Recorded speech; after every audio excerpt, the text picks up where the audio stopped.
Okay, so I've just heated the leather up a bit, the old hairdryer, and the aim is to get it all to sit evenly along there on this bolster here, as well as this one along here which follows the ridge line of this bolster.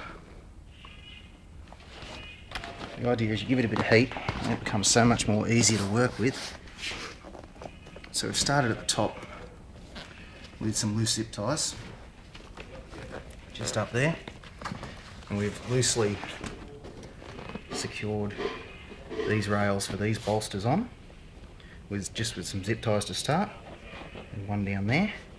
This should keep it nice and tight while we work this side, and then we'll try and get some tension on here.